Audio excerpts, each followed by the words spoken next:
One last time, I have to see this ground. It's beautiful now, as if nothing had happened here. Soon they will tear down the main house, and then nothing will be left. Nothing. Except what I remember. I grew up in the town nearby, where my father was the mayor, and where this house stood waiting for me. It was built by Wilfred Butler.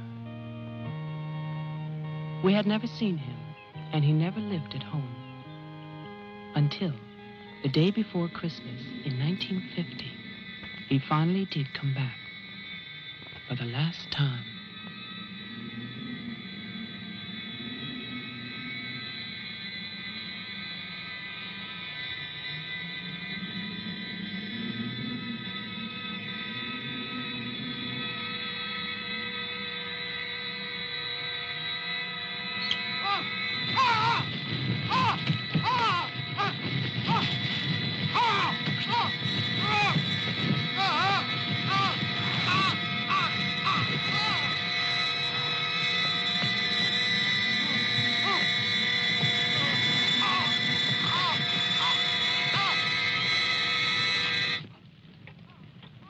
All of us believed that his death was an accident. No one knew that another person had come to Butler House that Christmas.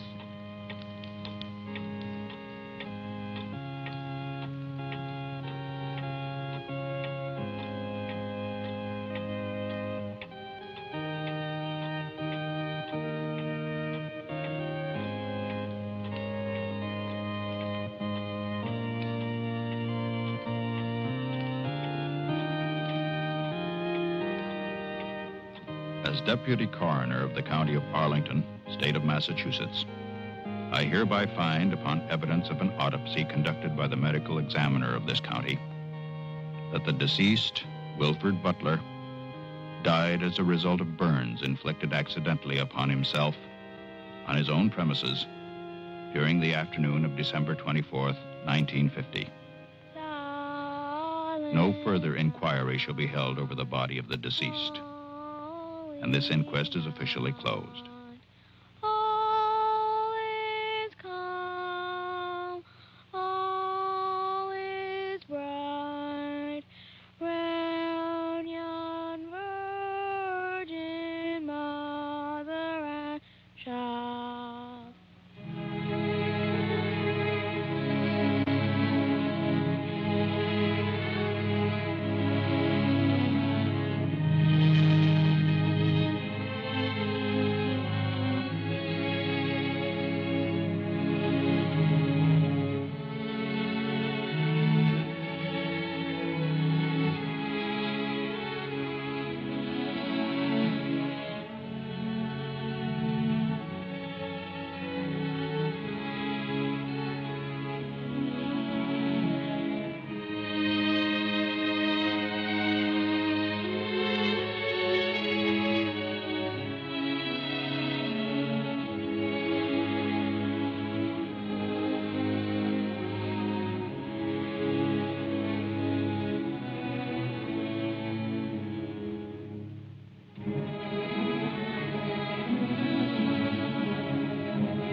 After the coroner's inquest, on New Year's Day, they buried Wilfred Butler. There was no one there to mourn him. It was the funeral of a stranger.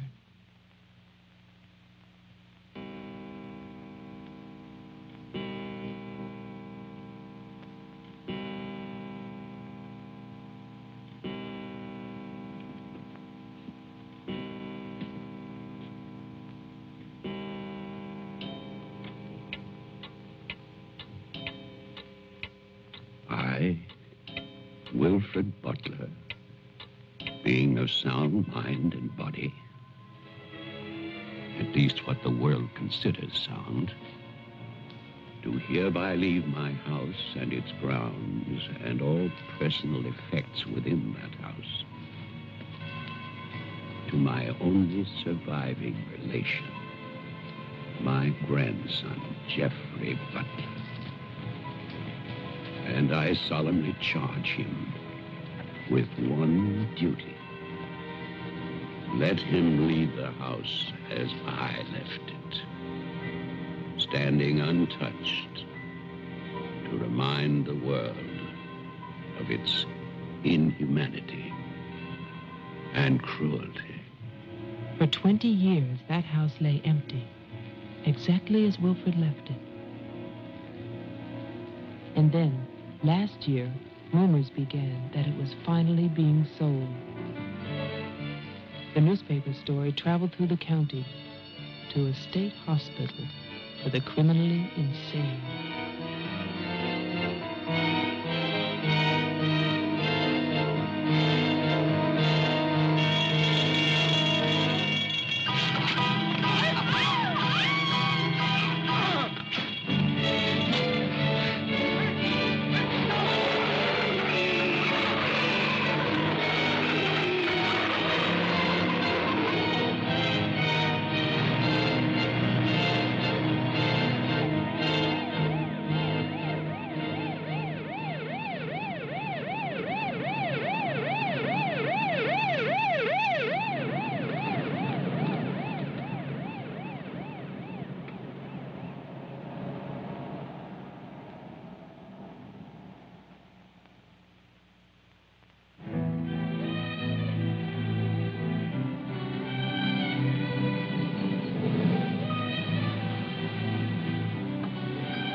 The man who came to sell the house had never seen it. He was a lawyer from the city, just doing a job and enjoying it.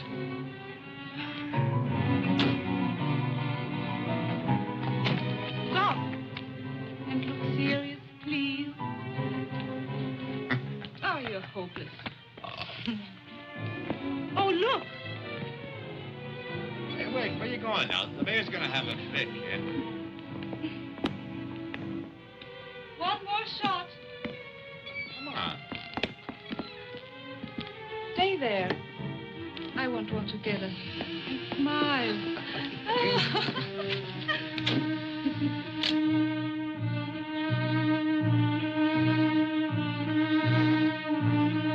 For all the news as it happens, stay tuned to WLIX, your voice of the Northeast. This is Roger Fowler with local stories. First, today's headlines. A warehouse fire still rages in Elizabeth. Police suspect arson. That escaped inmate at Margaretville State Hospital still at large, still hunted by state police. And over in Roxbury, the city passes a controversial housing code.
Well, didn't I tell you?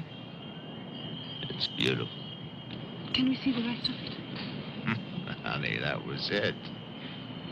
I think the mayor's waiting for me. My love is such an important man. Right. Laura always says that. Darling, What? Don't be long. Honey, if you get bored, just look at the view. Sooner or later, that viaduct's gonna take us back home.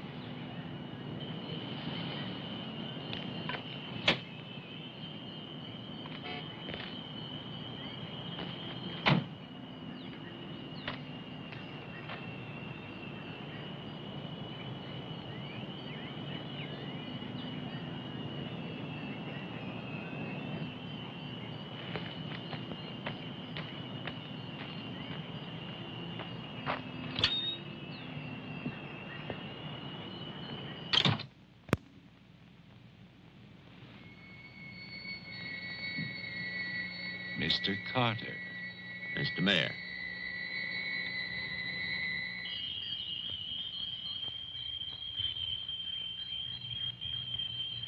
Let me introduce you.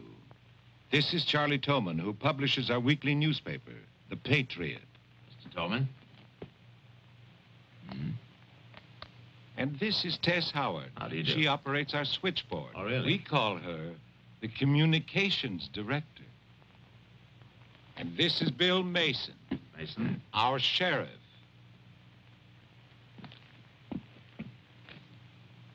Won't you sit there, Mr. Carter, at the head of the table? Thank you.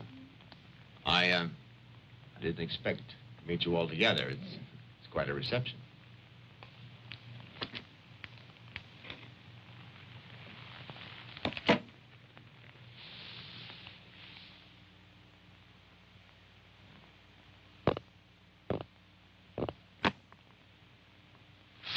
All right, let's begin.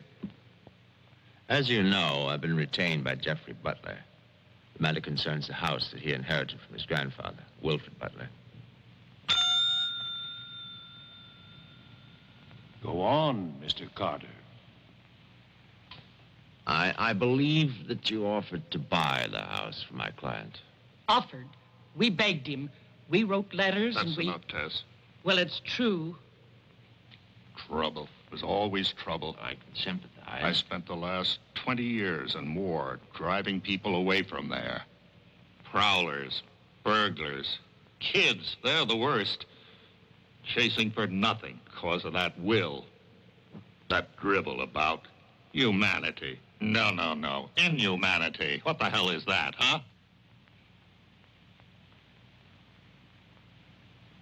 Yes, well, he was a bitter man. Hate. It must have been very hard. It must have been hate.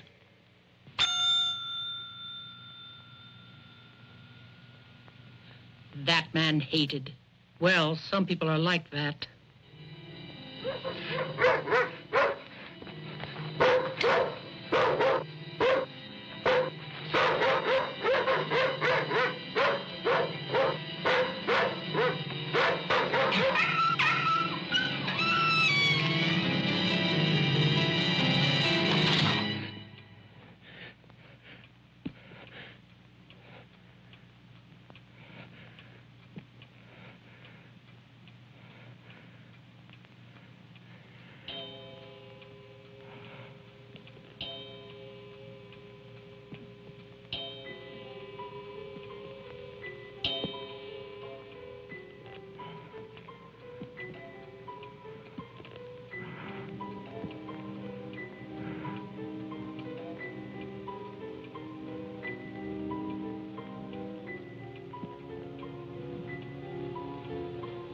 The question is, well, do you still want the house? Are you offering it to us, Mr. Carter? Exactly. Why now? Well, that's Mr. Butler's business, isn't it? You know we're not rich. Most of us came here during the Depression. But we love this town. It's our home. And naturally, you want to improve it. Exactly. My client understands that, and he fully sympathizes, and he's willing to sacrifice the house for $50,000 in cash by noon tomorrow.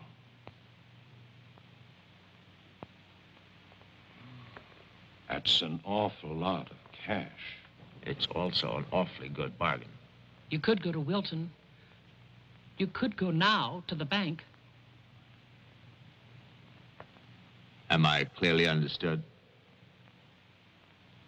All that cash. Perfect. I'll wait for your answer till tomorrow. You're spending the night here? Yes, May I ask where? at the Butler house. We could put you up at the motel as our guest. No, the house is fine. The Paradise Motel. That's very kind of you, but I'm meeting Mr. Butler about some personal items. You'll want a phone. I can reconnect the line. Don't trouble, please. No trouble. You need a phone. Don't want to be stuck out there. Well, you've convinced me. Thank you. By the way, have you known Mr. Butler a long time? No, I've never met him. He called me and asked me if I'd handle this for him. I said yes. He had the key delivered to my office. Mr. Mayor, Sheriff, Mr. Tolman, Miss Howard, see you all tomorrow. In fact, I'm looking forward to it.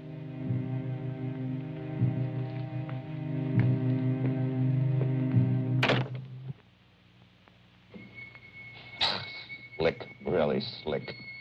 He's a big lawyer, Bill. You've got to expect that. Don't tell me about lawyers. Oh, you see the way he looked at us? You see his clothes? He's doing his job. Just don't tell me about lawyers. You know what I'd like to see? Two of them like that one talking to each other. Neither one of them would know what to believe. I love you, too. Honey, when I get home, I'm going to have a nice surprise for you. No, I can't tell you what it is now. It wouldn't be a surprise, now would it? No, I can't come home now, but it'll be very soon. Very soon. Honey, of course I miss you. Yes, I miss Mommy, too. Laura, how are you, kid?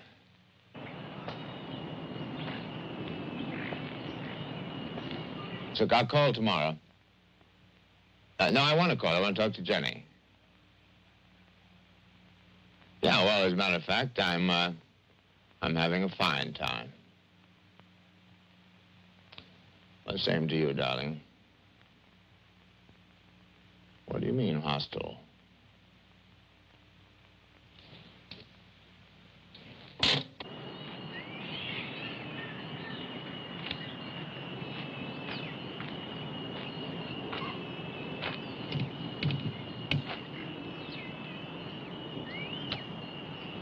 I was wondering, if we get it, what then?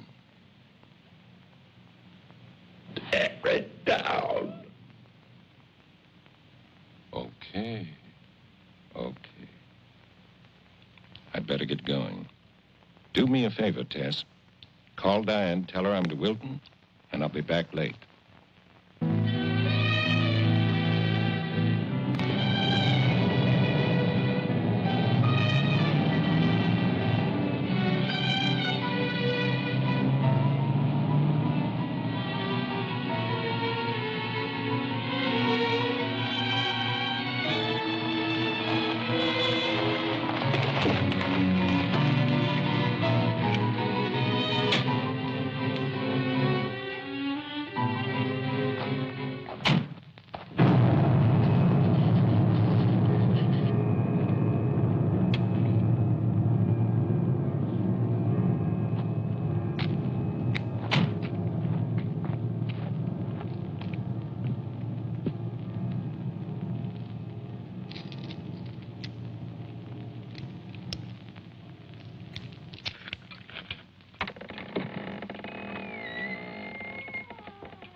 It's fantastic, isn't it? Yeah. Butler wasn't kidding. Nobody's lived here for years. That would be such a waste. It's his grandfather's monument. You know, There's a caretaker who keeps this place just the way he left it. What kind of monument is this? Well, that's the trouble. Nobody remembers anymore. That's what usually happens in America. I remember this. And he walks with me, and he talks with me, and he tells me I'm his own. And he walks with me, and he talks with me, and he tells me I am his own, and the joy we share as we tarry there. You're not serious. I used to hear that at funerals. At funerals?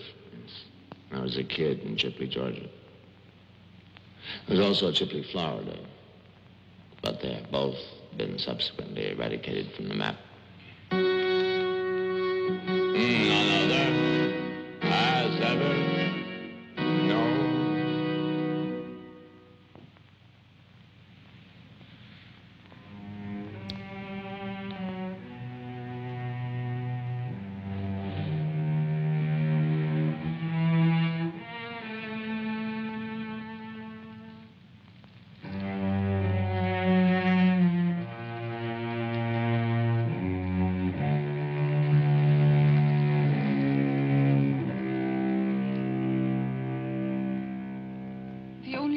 Was a delicatessen, so I brought you pastrami, salami, potato salad, macaroni, everything you like.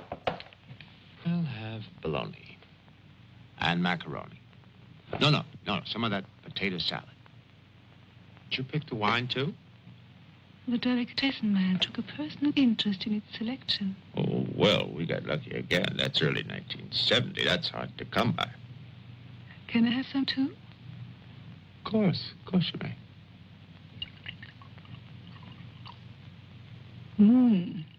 Thank you.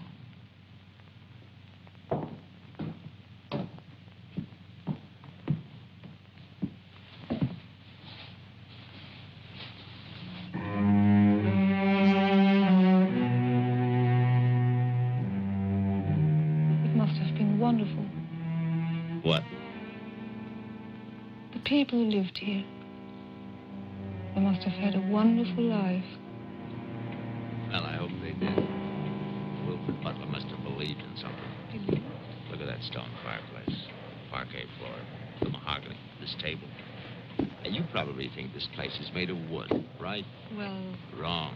You know what his grandson told me? Underneath that wood, there's 2 feet of stone. The foundation is 8 bricks wide. Now, someday they're going to come in here and they're going to tear this place down and they're going to build little tract houses all over this property on quarter-acre and half-acre lots. And that bulldozer's going to come up that hill toward this house. And it's going to get the surprise of its life. They built a kingdom out here. Only nobody's left. No? Butler has a grandson. No. He's probably like the rest of us. Wants money. You know, he's asking $50,000 cash for this place, and if he only wait, he can get at least $250,000. But he won't take his time. So he'll get screwed.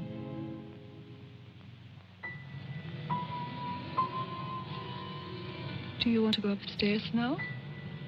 Soon. You know, one of the great pleasures in life is the pleasure of anticipating pleasure. Isn't it? We are very close now, aren't we? Sure, honey. Very close.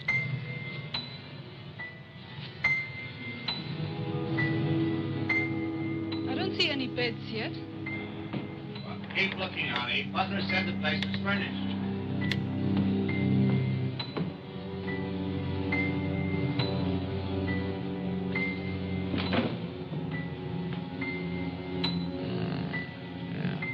It's furnished.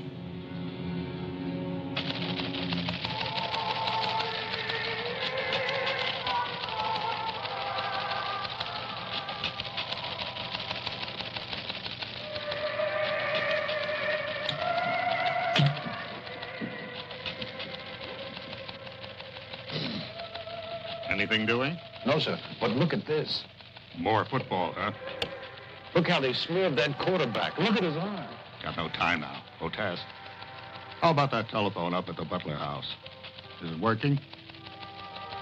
Well, try it now. I'll wait.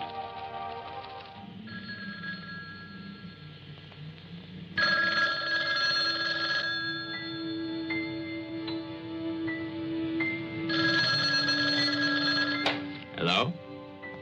Oh, yes, Miss Howard. Yeah, the phone's working fine. Very nice of you to call. Thank you. Good night. Honey, I'm going down to the car to get some cigarettes. Be back in a minute. Okay. Don't get lonely. No, no.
Did you get your cigarettes? Yes, I did. May I have one? Sure. It's the most amazing things. These cigarettes come in these very small packages these days. Oh, that's for me? Mm-hmm. Can I open it? Oh, no. Our Christmas is day after tomorrow. Is that an order? Yes, ma'am, that's an order.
Bill.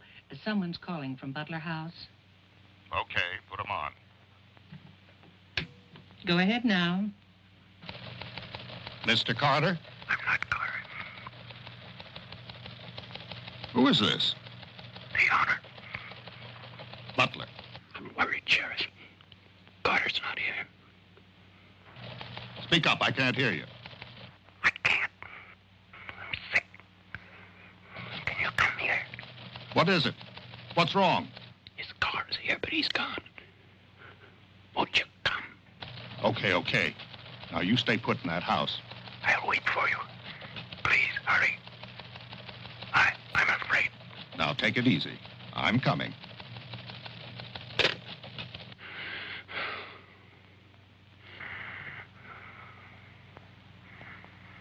Mr. Butler, are you done? Tess, I have come back. What's that? Tess, I want to see you again. Hello? Who is this? You know me, Tess. It's Mary Ann. Tell the mayor. Tell them all. I'm waiting in my father's house. Tess, it's so lonesome here. Don't be long. Hello? Hello? Hello?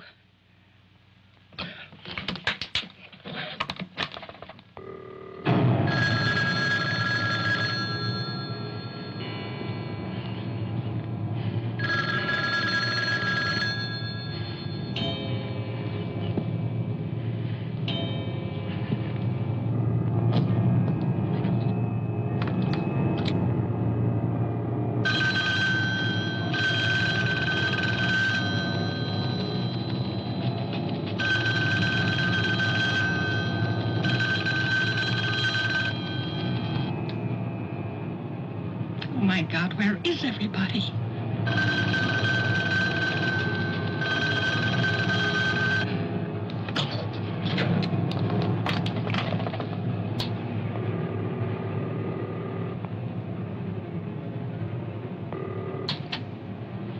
Hello? Oh, Maggie, thank goodness. What is it, Tess? Something's come up. Something urgent. Can you start early? Oh, honey, I'm watching TV. Maggie Daly, you get yourself over here. What is it? Just get moving, Maggie. Just please hurry.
Come in.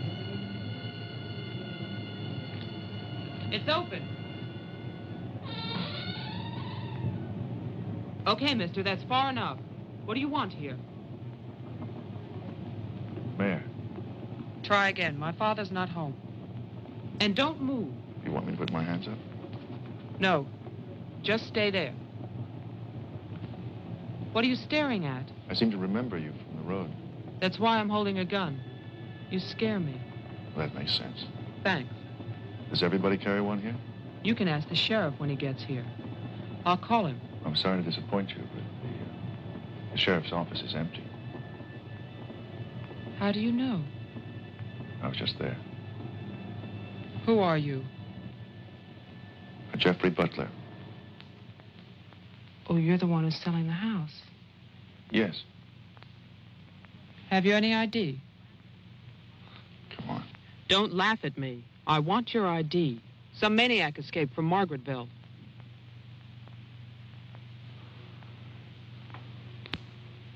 Okay.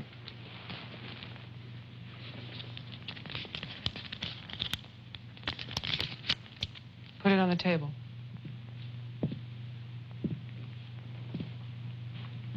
Now go back.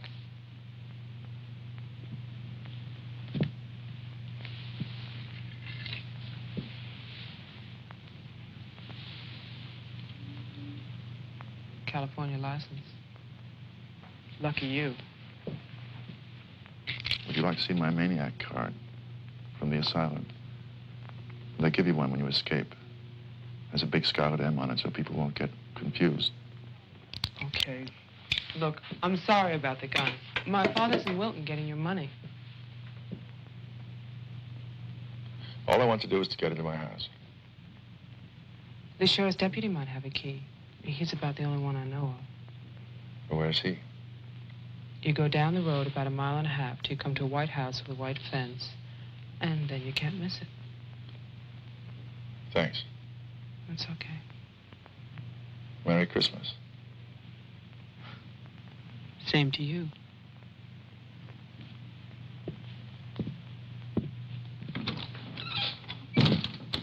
If I don't call back in an hour... What? Call the mayor or Mr. Tone and nobody else. Promise me you'll do that. Well, sure. Mark it down, honey, so you'll have it. Sheriff to 301. I'm heading west on Route 5 to Butler House. You'll hear from me.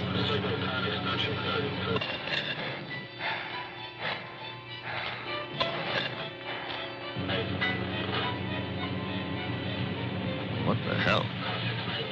What's that light out there?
Hi. Hi. Did you find the deputy? No, I wasn't there. Oh. I was thinking, isn't your lawyer supposed to be at the house? The door was locked. His car was there, so I borrowed it. You mean you stole a car? Yeah. Keeping it warm. What if he needs it? Let him find me. Who's coming to dinner? Oh, Daddy. We always have dinner every Thursday. Do you want something? No, I ate Paradise Motel. Yeah, I know. It's awful. What about a drink? Yeah. It's cheap bourbon, but that's a big favorite around here. Do you want ice? No, straight. You look tired. I am tired.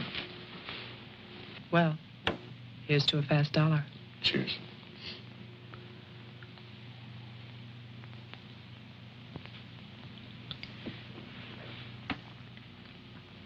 Why did you decide to sell the house? Needed the cash. After all these years? I need it now. Huh. What's it like on the inside? You know, I've never seen the inside. When I was a child, my father told me to stay away from it, or something terrible might happen. Sort of like a haunted house. I haven't seen it either. You're going to sell it and you've never seen it? Yeah. I don't know. It's too bad. It's about the only place to see around here. Oh, I forgot. Someone keeps calling with a message for my father. She says that she's waiting at your house, in the reception room. What woman is waiting in my house in the reception room? Oh, I don't know. It's not a voice that I know. I better go out then. Can I come too? What for? I'm pushy. I suppose you'll be going back to California soon. California? You said you lived there, remember? No, I'll be traveling. Jeff, look. It's the sheriff's car.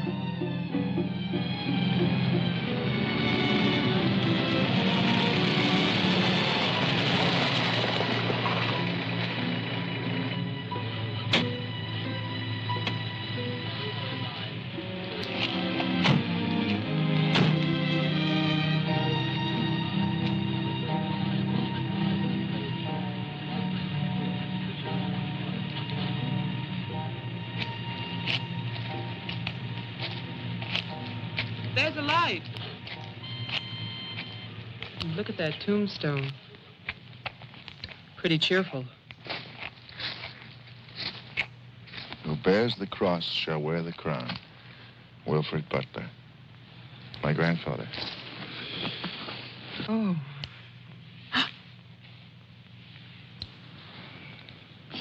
Someone left their sunglasses in the snow. They're the sheriff's. My lawyer's missing. So is the sheriff. You get strange phone calls. And now someone's fascinated by my grandfather's grave. Let's get out of here. You still want to go to my house? Yes. But I don't want to go alone. Listen. I'm not nervous. Well, of course you're not. Oh, it's the cold. I'm shaking from it. Let's get out of here. Okay. We'll get help in town. It's 10 minutes drive.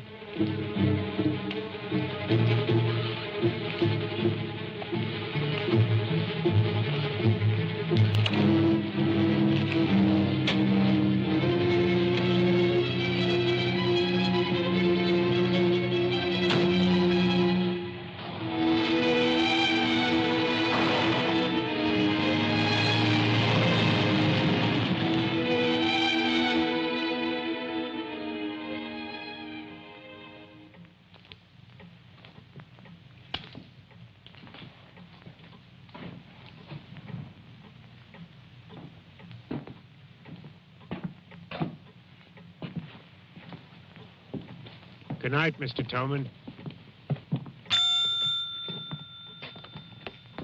Have a nice holiday.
Deputy's not here, but Toman is.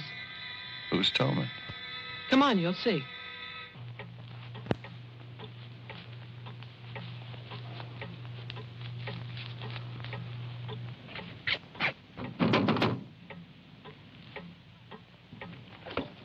Mr. Toman, wait. No, please, I have to talk to you. I'm sorry. This is Jeffrey Butler. He's the one who's selling the house. He can't get inside the place. And my father's gone to Wilton. So we wondered...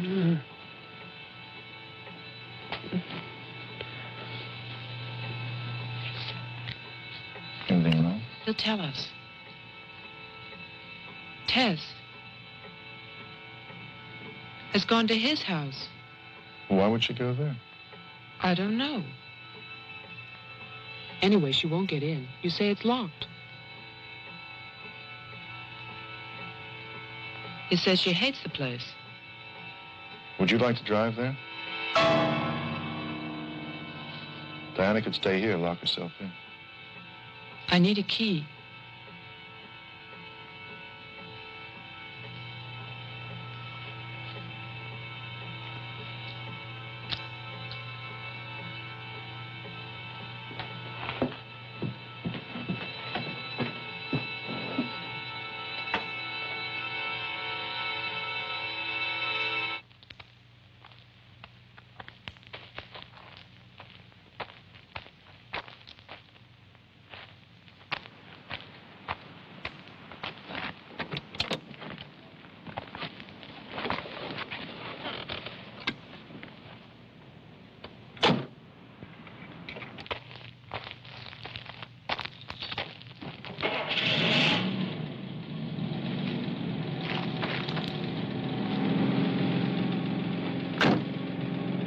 Roman, this isn't my house. It's Tess's.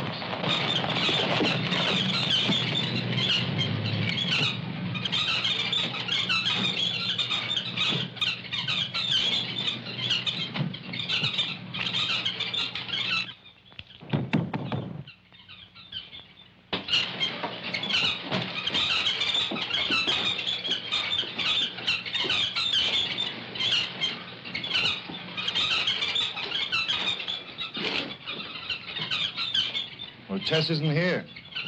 Are you satisfied? She must have gone to my place. Well, why wouldn't she go there? She hates it. Maybe she went to see the woman who's there. Someone called the mayor's house before. Said she'd be waiting.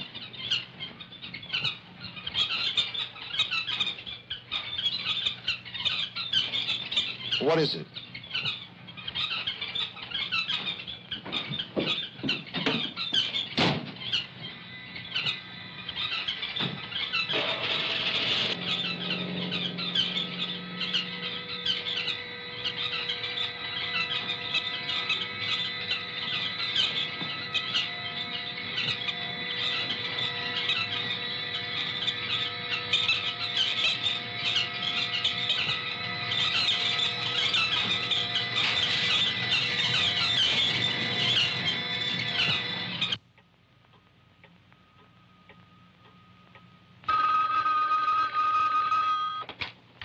Hello, Jeff?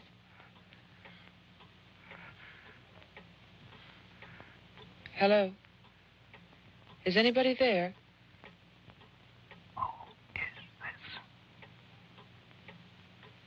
I'm Diane Adams. I spoke to you before. Bring your father to the house. This is Marianne. Tell him I have the diary.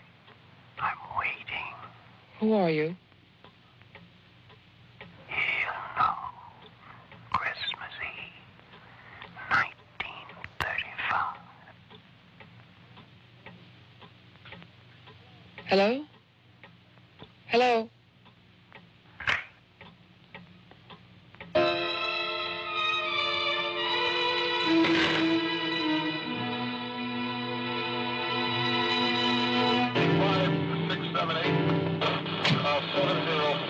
Signal 10, 704 C Charlie.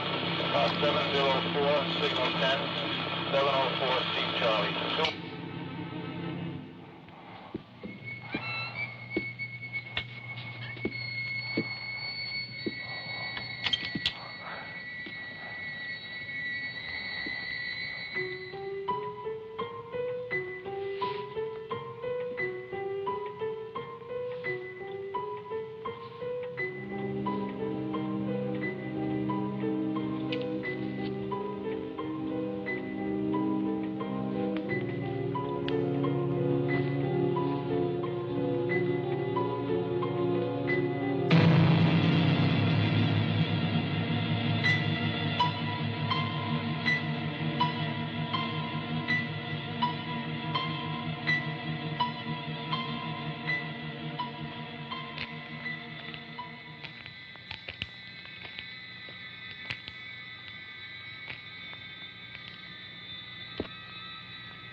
Sheriff, I saw your car.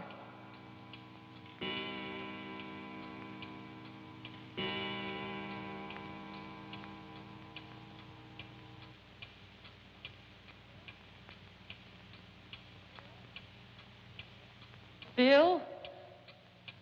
Is that you?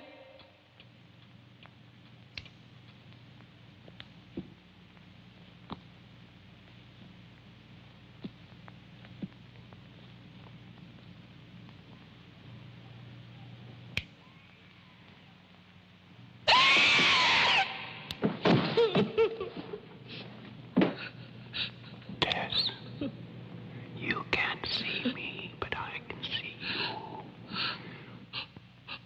you. Oh, yes, I remember that face. You're older now. And fat. But still, Tess. And you're frightened, aren't you? Don't be afraid. I want to help you. Take my hand. Take it, Tess.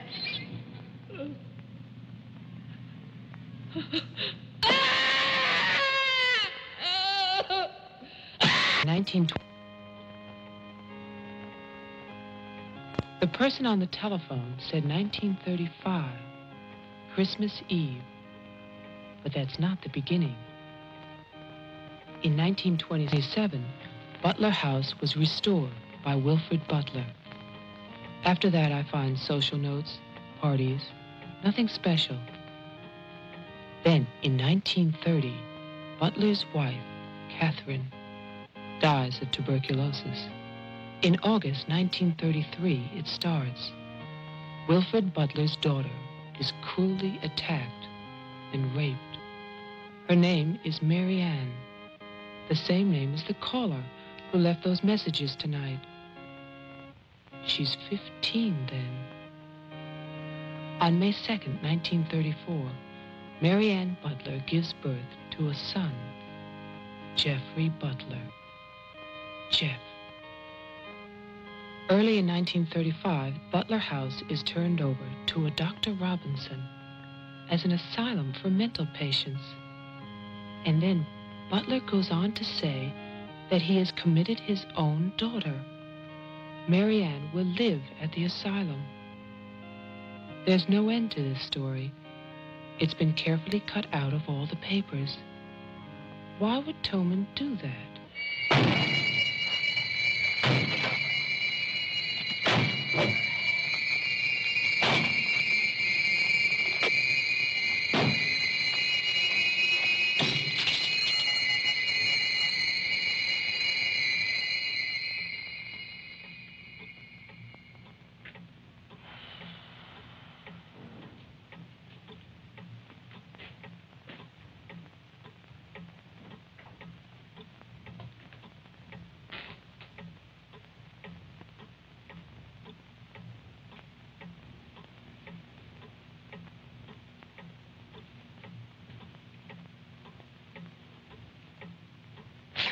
You scared me. Oh, what happened? What happened is, Tess has 40 bird cages. Toman is hysterical. Everybody's at my house but me. It's cold outside, and you forgot to lock the door. Joe, how old are you? How old am I? You mean, how many years have I lived? No. There's a lot in the paper about your family. I don't want to talk about my family. Wait a minute. There's a woman calling, and she says her name is Mary Ann. That was your mother's name, wasn't it? My mother died in childbirth. That's when I started traveling. It's not what the papers say. What's your point? I just thought that you should read something for your own good. Nothing you could tell me about my past or future would be for my own good.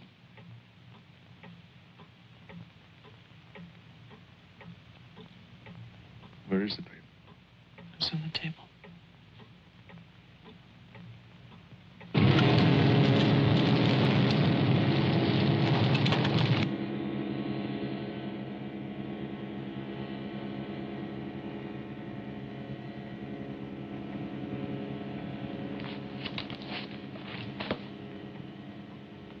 It's so stupid to lie. I missed the whole event. Jeff, maybe your mother's still alive. Maybe she's waiting for you at the house. I don't know.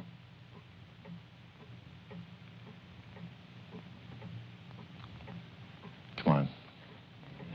No more side trips. Let's go out there.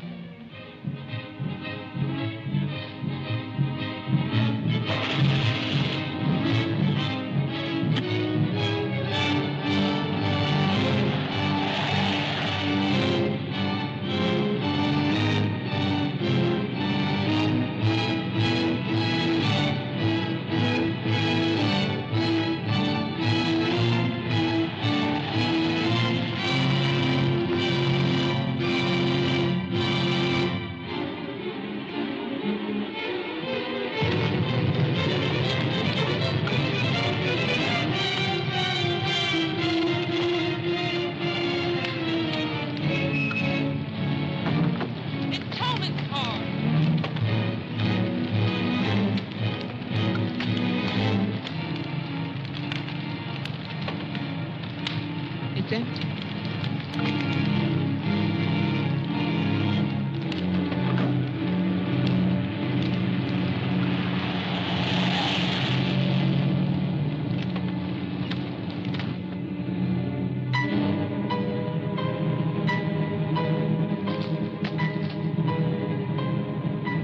Jeff, look!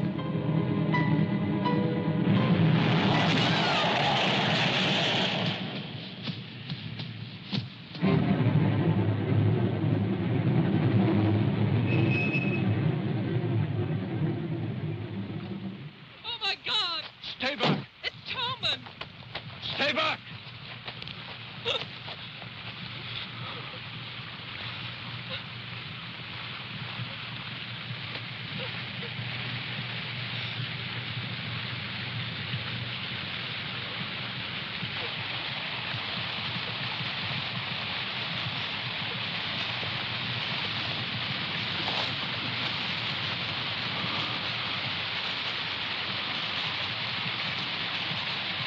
She's dead.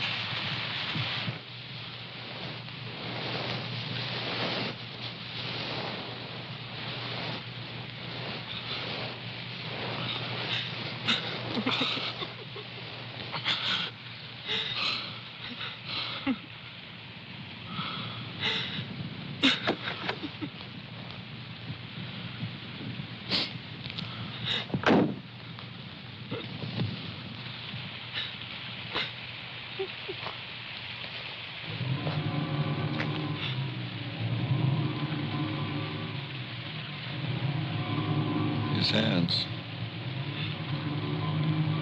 Somebody cut off his hands. You killed him. You killed Toman. He's asking for help. You killed him.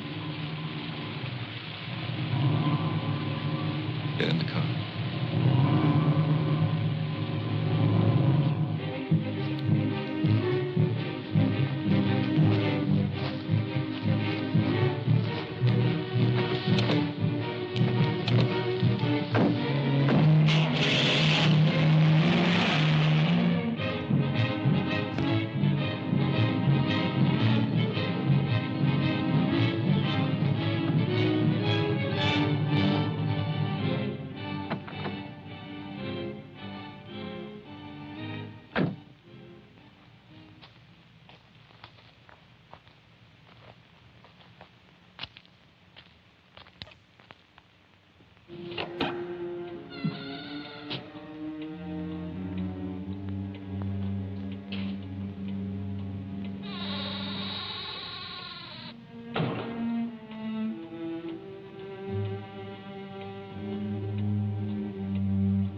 Butler House.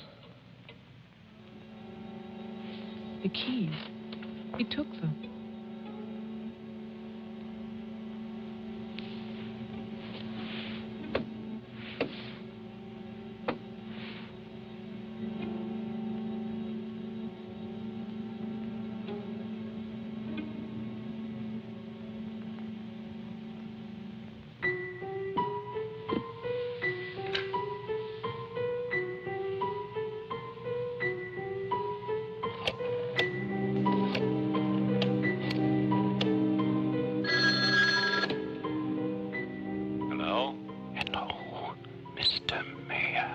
Yes, what? This is Marianne Butler. I'm calling from my house. Won't you come over here, Mr. Mayor? We're having a reunion. Everyone's here, even your daughter.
I write this knowing that no one shall ever see it. Not my beloved daughter, or even my grandson, Jeffrey. I write for myself in the hope of forgiveness, if that is still possible. And I write for you, Marianne, whose youth and innocence I have destroyed. By 1935, the doctors had treated my daughter for a year. I had believed they could cure her. The child, Jeffrey, was taken from us and sent to California. I turned my house into an asylum. I brought doctors to live there. I welcomed other patients.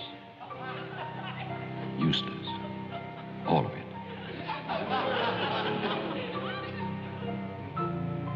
I remembered what she had been. There was never a lovelier, happier child.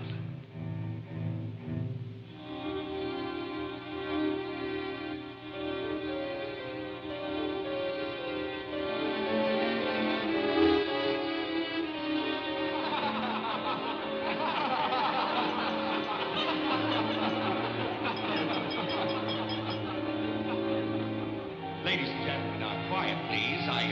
I propose a toast. Doctor, please. By Christmas of the first year, I knew that I must act, not for myself, but for my helpless child. Led him to create this institution. Our friend... I had no plan. All I knew was that I must take her from these men with their promises, their lies. Shall we? Huh?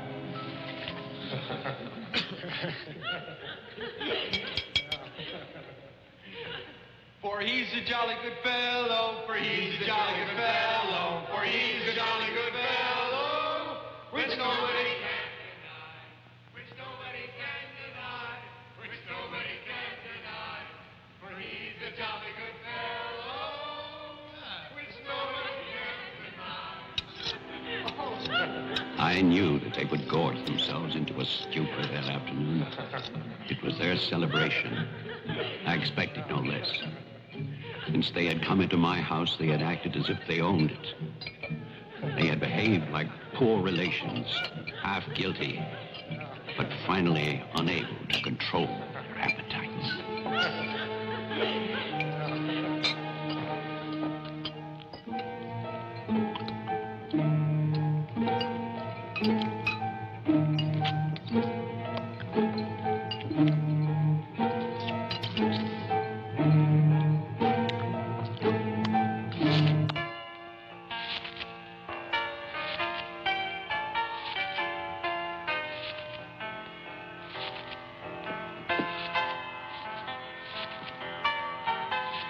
After dinner, they danced and drank as they usually did. All the time, Robinson would smile and reassure me. They expected me to believe, because I had no choice. Wilfred, trust me.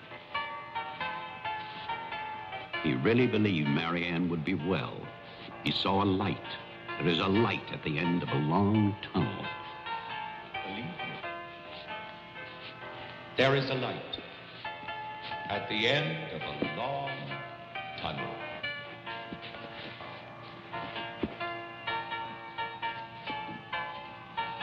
Stay here, Doctor. I'll get more champagne. He was ready. I knew it. Drunk and fat and full of his own importance. I left then.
My cruelty to Marianne was inhuman.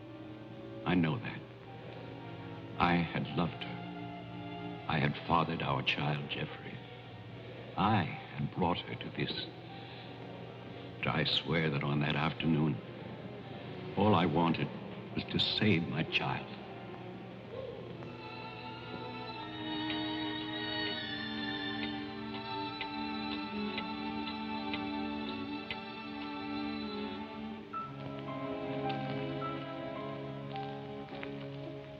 My hope was to get her away from that house. But also, I wanted to set free those other wretches who had so long been abused by the doctors.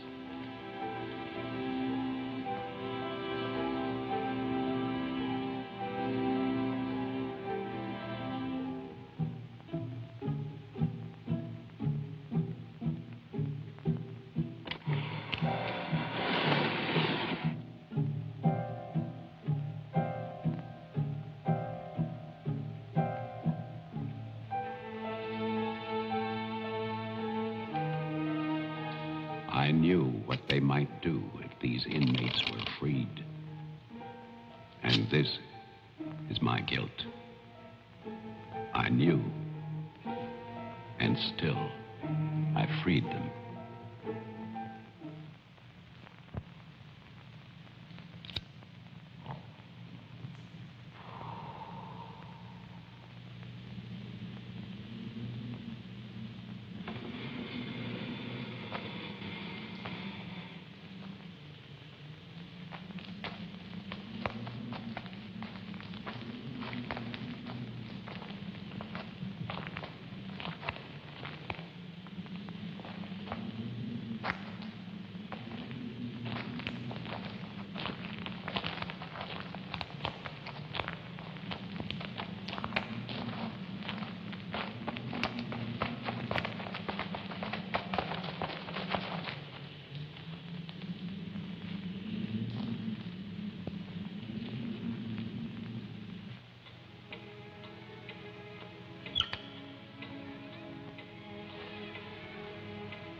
after the inmates started for the house, I went to get our car to take Marianne away.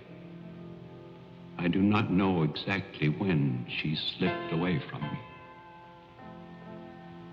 I assume that when they saw her in the dining room, the inmates believed her to be part of that household which they hated. And so, they killed her. Later, there was a celebration. And then most of the inmates fled. I don't know where. But I shall never forget what they did to my child. Since that Christmas, I have lived in prisons and asylums. Lived anonymously, as an animal.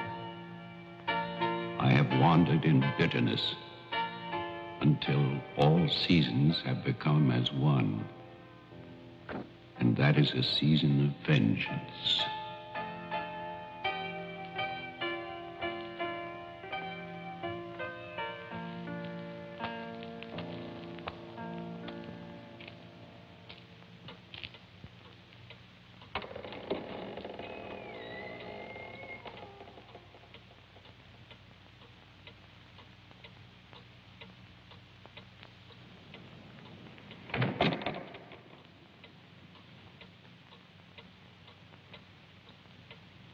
Jeff.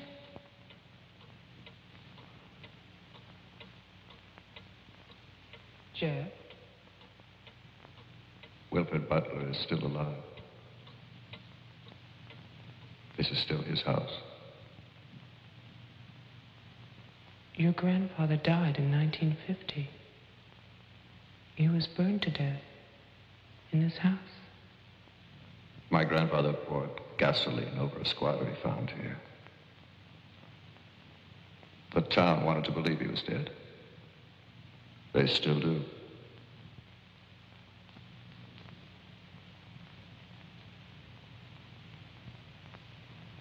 This house was an asylum. There was a massacre by the inmates. Tess, Tolman, the sheriff. Your father. No. All inmates. They killed my mother in this room.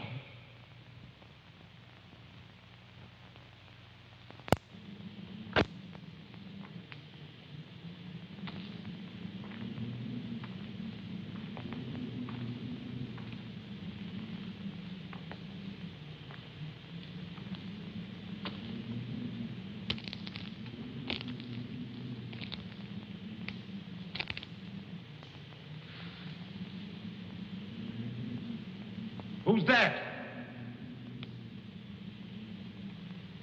Who's there?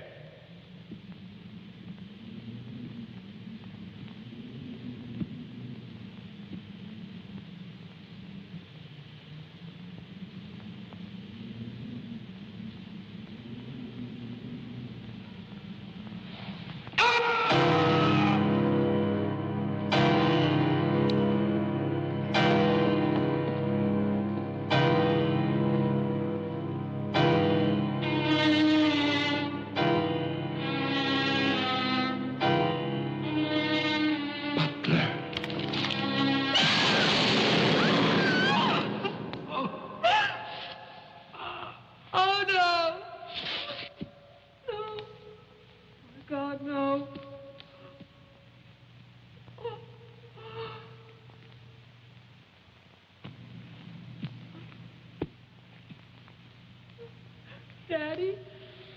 Daddy?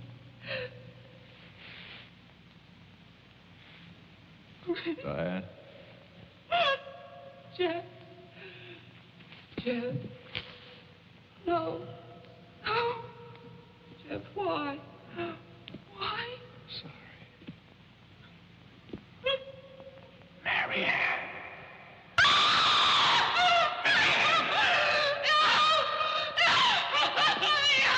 Don't run away. Don't. I'm your father. Don't be afraid. I won't hurt you. Please. It's all right. I won't hurt you. I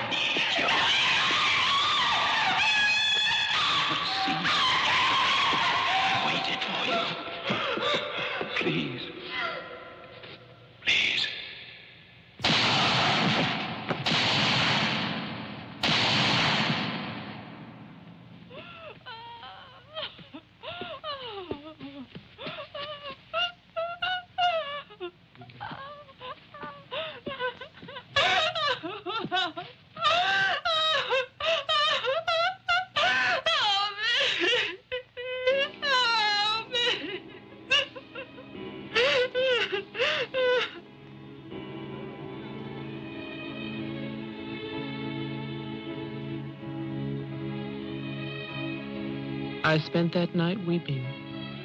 By morning, there were no more tears.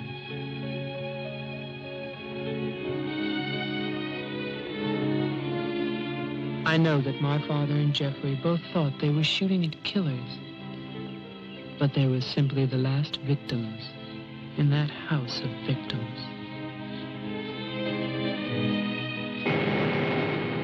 And now, a year later, they will tear down Wilfred Butler's monument. But they can never destroy my memories of what happened here.